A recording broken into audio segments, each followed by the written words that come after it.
So draft coming up. Browns will start taking part, unless they trade into the first round a week from today. But take a look at this. This is the draft capital allocation by Andrew Berry since 2020.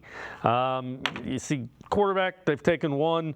Running back, 3.7. Wide receivers haven't gone in the first round.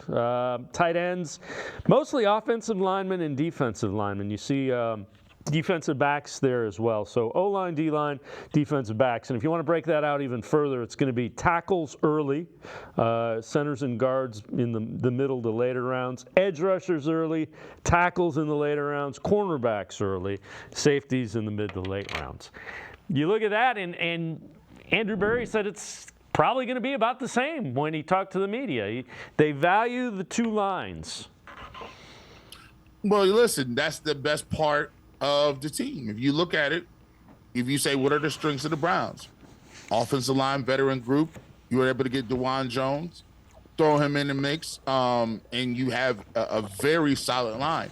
You know, you talk about Teller, you talk about Pochich and Batonio. All three of those guys are very solid. DeJuan Jones looks like he's going to be stud coming up. We'll figure out what Jedrick Wills does this year, this last fifth year. You take a look at the defensive line.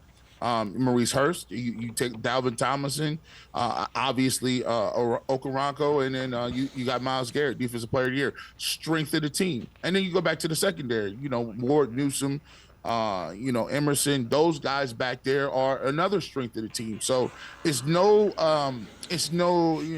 question that the Browns value those positions and they put the most resources towards those. And it's just no coincidence that those three are the top groups on the team. Now, we'll notice right there where you talk about with in the wide receiver group, 5 receivers taken. I think this year, to me, people have been asking me, I still think this is another receiver class.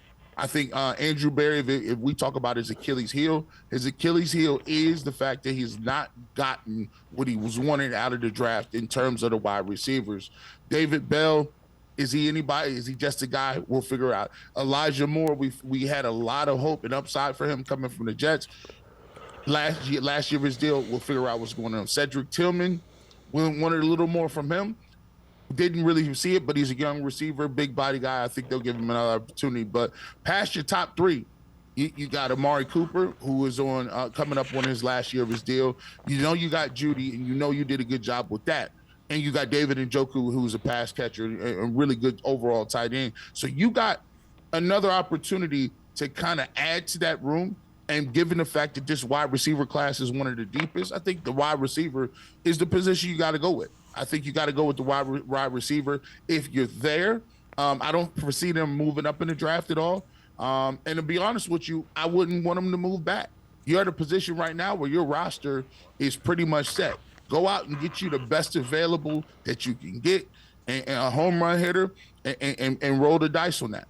Yeah, the one thing I want to see is I want to see him take a wide receiver before round 3. You know, that yes. he hasn't had success, but he hasn't taken one in the first 2 rounds. Now, he hasn't had a first-round pick in a couple of years.